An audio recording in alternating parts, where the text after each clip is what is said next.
we are going to be continuing our meal prepping for postpartum series. This is episode 4, and we are going to be making 2 different kinds of quiches.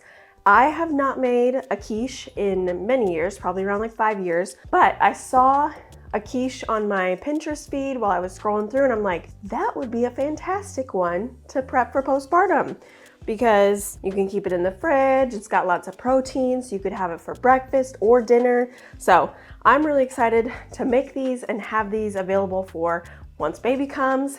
And first, we are going to chop our peppers and our onions to get that done before we put everything together and start cooking.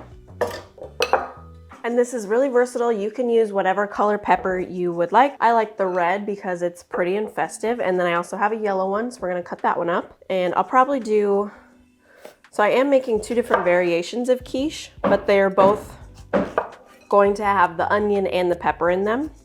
So I'll probably just do half and half in each.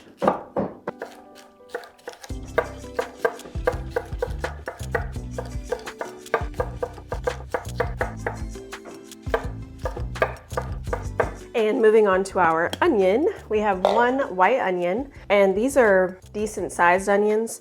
So I'm only gonna use half of this to put in our quiche, and the other half I will leave in our fridge.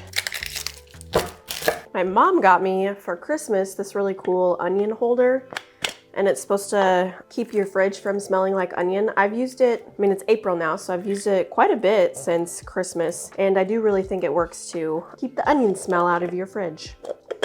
Fingers crossed this onion doesn't make me cry. Oh, I'm already feeling this. This might be a rough one.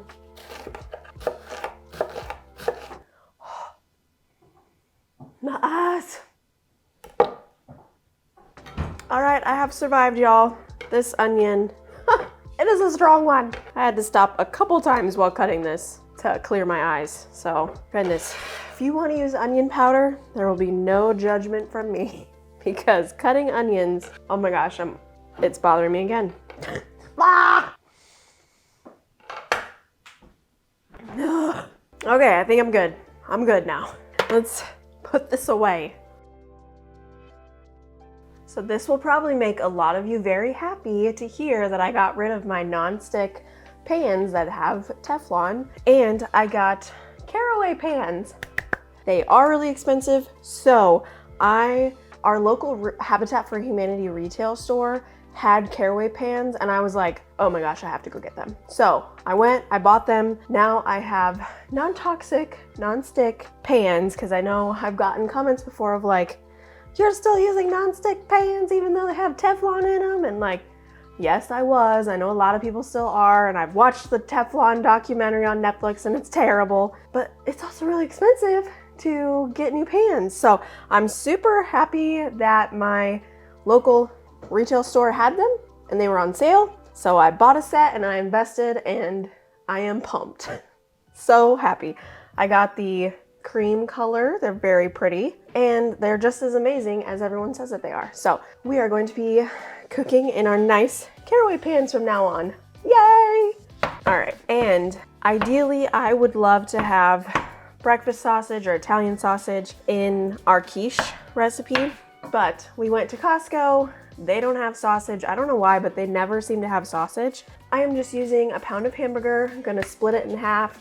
So 1/2 pound of hamburger will go in one quiche and the other half will be in the other quiche. There's lots of different variations you could do. You could do a ham.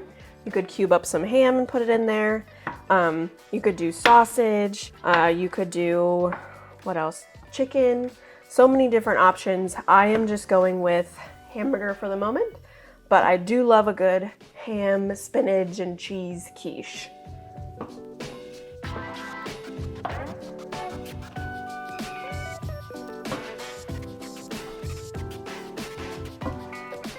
Since our hamburger is almost done browning, we're adding our peppers and onions, and we're gonna let them cook and saute down. All right, our veggies and meat are looking really good. Before we take these out, we're gonna add dried minced garlic, and you can definitely add fresh cloves of garlic if you would like. I just don't feel like doing that right now, so I'm adding the dried, and then I'm gonna do salt and pepper too.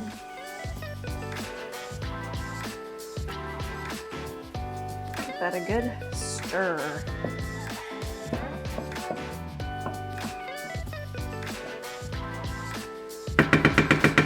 To continue with our quiche recipes, since we're making 2 different quiches, I have 2 different bowls and we'll separate our hamburger mixture into both of these.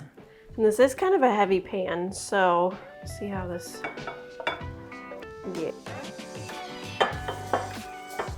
So even though we're both doing the same hamburger mixture with onions and peppers, we are going to differentiate these a little bit because one of them is going to have cottage cheese in it. And then the other one will have Parmesan cheese in it instead of just cheddar cheese. So, and we need our eggs. All right. So in one of our mixtures, we're going to do a 1/4 cup of milk and then 6 eggs.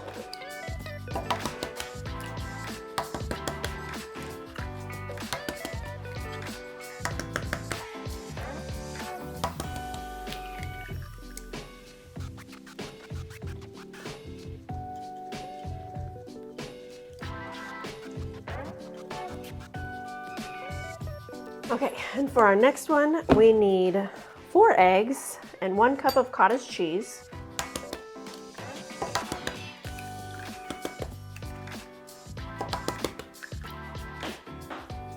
And both of these recipes will be linked in the description below. You can also find them on my cooking blog. It's Our Family Cooks, or just hop to the description and check them out there because that'll be easiest.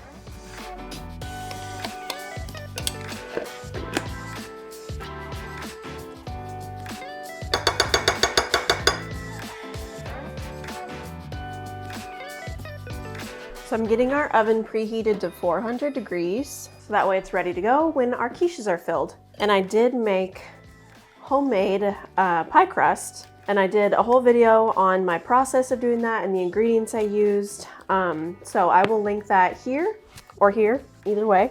And then you guys can check that out and make your own homemade pie crust if you want. If you want to do store-bought, that's totally fine and it will work just as well, but it is really easy to make your own pie crust. Only 4 ingredients, but I know the convenience of being able to go to the store and getting prepared pie shells is really nice too. So either way, that one looks delicious.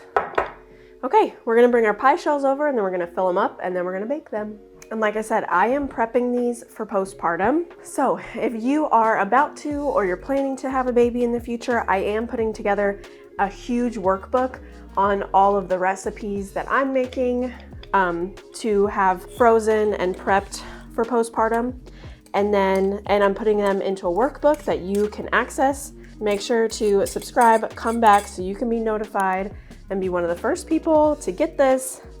I am creating it all myself, so it's all something that I wish I would have had the first time I was pregnant. Just because a lot of times you're so busy thinking about the current state of like, oh, I'm pregnant, I need to eat healthy, do this, do that. I need to learn how to take care of a baby if, you know, it's your first baby. And we kind of forget about what happens after baby's born and taking care of ourselves. So this will be something that I think you will really love and enjoy. You can download it digitally, PDF, or you can also download it and then print it off. So if you like to have a hard copy that you can access anytime and have on your countertop to flip through while you're baking and cooking, you can definitely do that as well. And as I said, it's not available quite yet. It will be in a few weeks. But I do have another freebie that I have on my website, and I'll link it in the description below. It's for summer salads. So if you get access to this freebie, then you will also get a pre-access to the postpartum workbook that I'm putting together. So up to you, it's in the description, check it out. I find the salad recipe freebie super helpful, and obviously that's why I put it together. So definitely check those out, and I hope you also check out the postpartum workbook because it's gonna be great. Alrighty, our oven is done preheating. So let's go ahead and throw these in. They look amazing.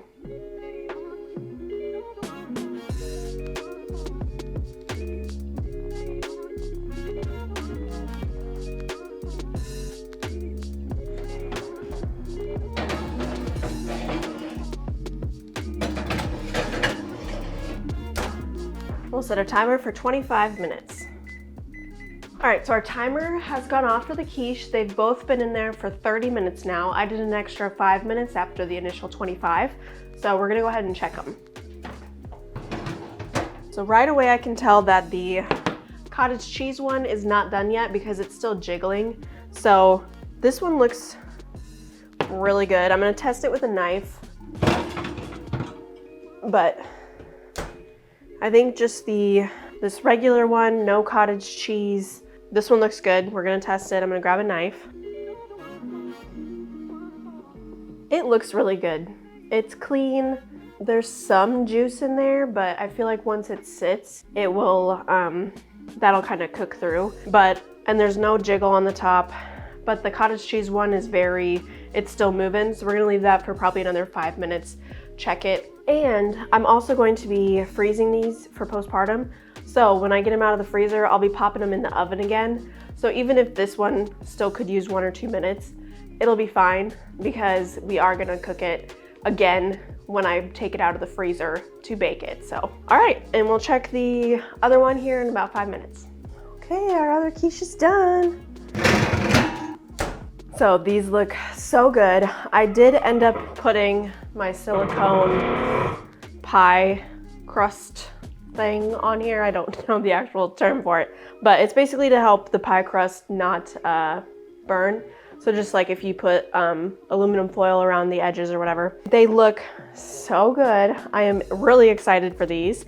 And I am obviously not going to package them up for the freezer quite yet. They need to cool down all the way. But for these, what I'm planning to do is use saran wrap and then tin foil and then write what it is. So for this one, I'd write cottage cheese quiche. And then this one, I would just do beef and veggie quiche. Super simple, but at least then when it's in the freezer, you know what it is and you don't have to peel the layers off to see and remember what you put in there. So I am really happy with these. I hope you guys try these at home yourself. Check the description below for both recipes on both of the quiches that we made today. And then also I will link a recipe to making the pie crust as well, because I did make that homemade.